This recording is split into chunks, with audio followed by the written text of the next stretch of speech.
The BJP has come down heavily on the Congress over party leader Ajay Kumar's evil philosophy remark on NDA's presidential candidate Draupadi Murmu. Speaking to a news agency, BJP national spokesperson Shehzad Poonawala said, "The language used by the Congress party, especially Ajay Kumar, that Draupadi Murmu represents an evil philosophy and that she does not symbolize the Adivasi community is not just an insult of Draupadi Murmu and her struggles in life, but an insult of the entire Adivasi community." Meanwhile, BJP on Thursday held protest across Odisha, Jharkhand and other prominent tribal majority areas against the remark. Two people have been arrested from Patna, Bihar for being involved in terrorist activities and planning to create internal disturbance. They were teaching locals how to use swords and knives and also instigating them for communal violence as per the police. One of the accused, identified as Muhammad Jalaluddin, is a retired police sub-inspector of Jharkhand Police, while the second has been identified as Muhammad Athar Parvez, a former member of banned outfit Student Islamic Movement of India. They are also linked to the radical organization Popular Front of India. An 8-page booklet with the title "Establish Islamic Rule in India by 2047" was recovered from them. Sri Lankan President Gotabaya Rajapaksa, who fled Sri Lanka on Wednesday, reached Singapore on Thursday from Maldives. Meanwhile, massive protests amid an unprecedented economic crisis are continuing in Sri Lanka, with an indefinite state of emergency being imposed in the island nation. On the other hand, Gotabaya Rajapaksa's younger brother and former minister Basil Rajapaksa has fled to America. Amidst this, tanks have been brought in to protect the parliament building, even as one person is reported to have died and 75 injured in the protests.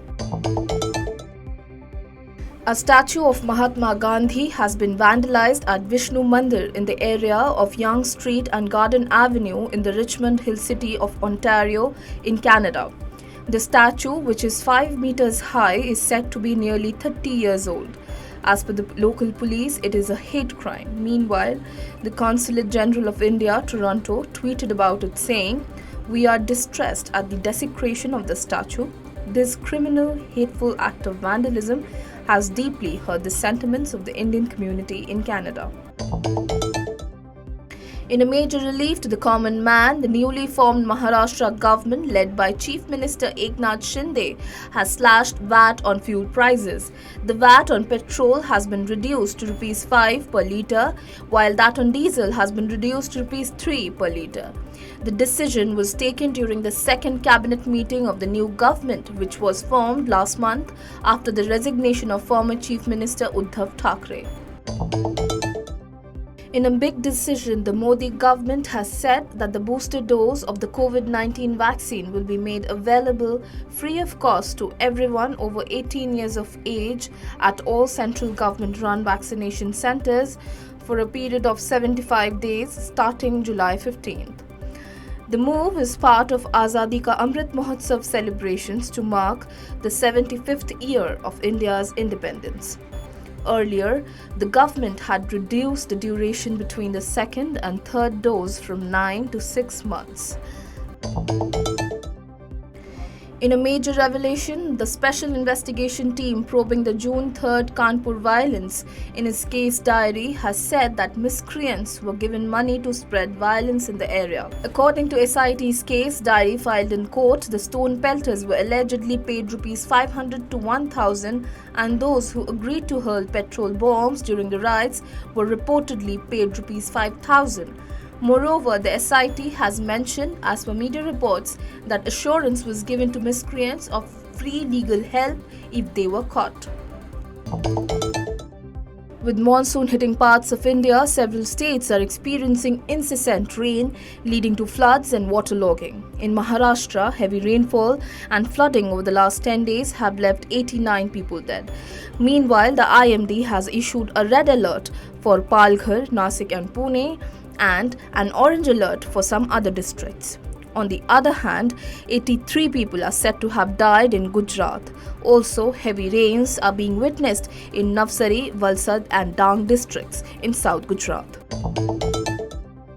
Lucknow's Lulu Mall, which was inaugurated by Uttar Pradesh Chief Minister Yogi Adityanath on July 10, has been hit by controversy. A video has gone viral on social media in which few people are seen offering namaz inside the shopping arena. Many people on social media are asking as to how religious activities can be done in a mall. Hindu organizations too have raised objections. Notably, the Hindu Mahasabha has demanded action on every mall which is being used as a mosque. In a move which is expected to resolve global food insecurity, Turkey has announced a deal with Ukraine, Russia, and the United Nations aimed at resuming Ukrainian grain exports blocked by Russia. The deal would be signed when the parties meet again next week, as per media reports. The deal includes joint controls for checking grains in ports and Turkey ensuring the safety of Black Sea export routes for Ukrainian grain. Notably, more than 20 million tons of Ukrainian grain are stuck in the silos at the Black Sea port of Odessa. Also, dozens of ships have been stranded due to Russia's blockades.